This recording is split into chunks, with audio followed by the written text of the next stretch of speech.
আসসালামু আলাইকুম। আমি আবু সালে নুমান, সহকারী শিক্ষক, রামপুর সরকারি প্রাথমিক বিদ্যালয়, ছাতক সুনামগঞ্জ। আজ আমি আলোচনা করব বার্ষিক ইনক্রিমেন্টের কপি কিভাবে প্রিন্ট করতে হয় সেই সম্পর্কে। তো ভিউয়ার্স, যারা আমার চ্যানেলে নতুন তারা চ্যানেলটি সাবস্ক্রাইব করার জন্য অনুরোধ করছি। সেই সাথে পাশে থাকা বেল আইকন অন করে দিলে আমার পরবর্তী ভিডিও নোটিফিকেশন আপনার কাছে চলে যাবে। তো চলুন ভিউয়ার্স, আমরা দেখে নিই কিভাবে বার্ষিক ইনক্রিমেন্টের কপি প্রিন্ট করতে হয় সেই বিষয়ে। তো আমরা যে কোনো একটি ব্রাউজার ওপেন করে নেব। ব্রাউজারের সার্চ করে আমরা লিখব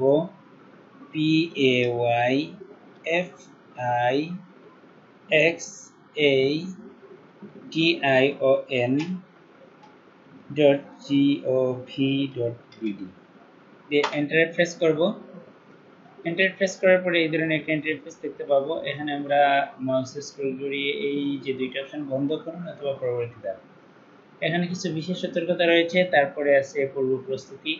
আমরা বার্ষিক অনলাইনে বেতন নির্ধারণী কাজ করতে হলে আমাদেরকে এই অপশনগুলা প্রথমে পড়ে নেওয়া উচিত। তারপরে হচ্ছে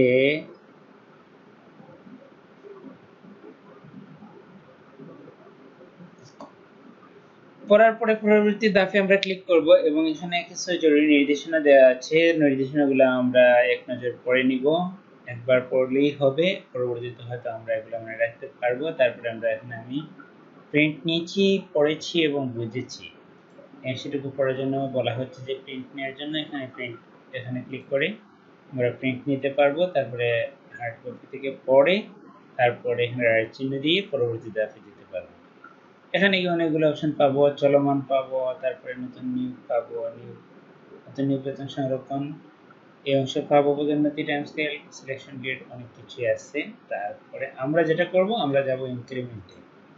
ইনক্রিমেন্টে ক্লিক করলে এখানে আরো কিছু নির্দেশনা রয়েছে, সেই নির্দেশনাগুলো আমরা একটু পড়ে নেব। পড়ার পরে আমরা যদি পরবর্তী অপশনে যেতে চাই তাহলে হাতে ক্লিক করব এবং এই ধরনের পাঁচটা অপশন পাবো। একটা হচ্ছে বেসামরিক রেলওয়ে, সিজিডিএফ, তারপরে বিজিবি, জুডিশিয়াল। আমরা যেহেতু বেসামরিকে চাকরি করি তো আমরা বেসামরিকে ক্লিক করব এবং এখানে আমরা এনআইডি কার্ড দেব। তারপরে যে এনআইডি কার্ড দিয়ে আমরা আমাদের ইএফটি করা হয়েছে সেই এনআইডি কার্ড নাম্বার দেব। তার মানে এনআইডি কার্ডের পরে আমরা ভেরিফিকেশন নাম্বার দেব এবং ভেরিফিকেশন নাম্বারের পরে ক্যাপচা কোড যেটা আছে এটা দেব, লগইন করব।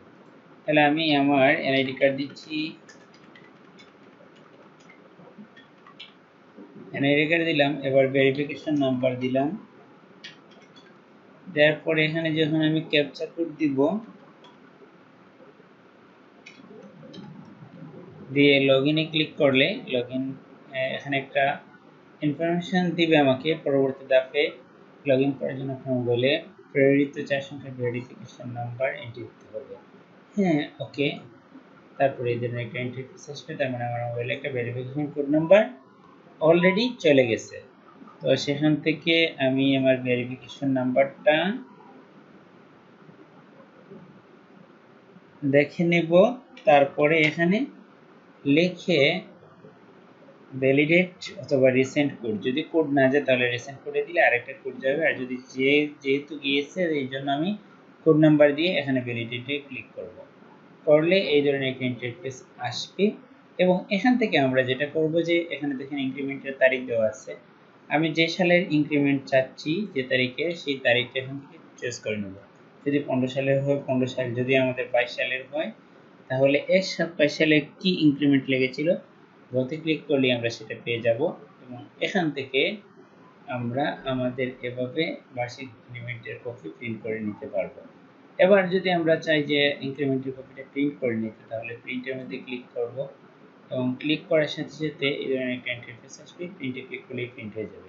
আর আমি যদি চাই যে না, এটা এখন প্রিন্ট করব না, হয়তো আমার প্রিন্টার সাথে নেই কিংবা প্রিন্টার এই মুহূর্তে আমি প্রিন্ট করতে যাচ্ছি না, কিন্তু আমি আমার ডকুমেন্টটাকে সেভ করে রাখতে চাই, তাহলে এখানে একটা গুরুত্বপূর্ণ বিষয়, সেটা হচ্ছে যে আমি এটাকে পিডিএফ ফাইলে সংরক্ষণ করে রাখতে পারবো। এজন্য আমাকে এই যে প্রিন্টার নাম দেওয়া আছে এই অপশনে ক্লিক করব, সেভ অ্যাজ পিডিএফ এই অপশনে ক্লিক করব, দেন আমি পিডিএফ এ ক্লিক করব পিডিএফ এ ক্লিক করার পরে আমাকে লোকেশন চাইবে, আমি লোকেশন দিয়ে দিব। হয়তো আমি ডেস্কটপে করতে চাইলে ডেস্কটপে, বা অন্য কোথাও করতে চাইলে অন্য কোথাও। আমি যদি চাই যে ফাইলে নেম রিনেম করে নিতে, তাহলে এখানে আমি রিনেম করে নিতে পারবো। আমার খেয়াল খুশি মতো ইচ্ছে মতো একটা নাম দিতে পারবো, তারপরে সেভে ক্লিক করলেই সেভ হয়ে যাবে ফাইলটা।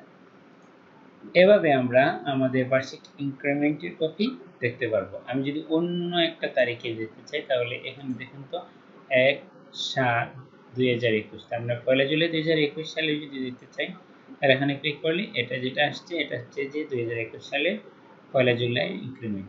এভাবে আমরা আমাদের ইনক্রিমেন্টের কপি প্রিন্ট করে নিতে পারবো, আমরা চাইলে সংরক্ষণ করে রাখতে পারবো। এভাবে আমরা আমাদের ইনক্রিমেন্টের কপি সংগ্রহ করতে পারবো। তো ভিউয়ার্স, যারা আমার ভিডিওটি দেখে উপকৃত হয়েছেন, তারা লাইক, কমেন্ট এবং শেয়ার দিয়ে আমাকে উৎসাহিত করার জন্য অনুরোধ করছি। সেই সাথে আমার পরবর্তী ভিডিও দেখার আমন্ত্রণ জানিয়ে আজকের মতো বিদায় নিচ্ছি। আল্লাহ হাফিজ। আসসালামু আলাইকুম।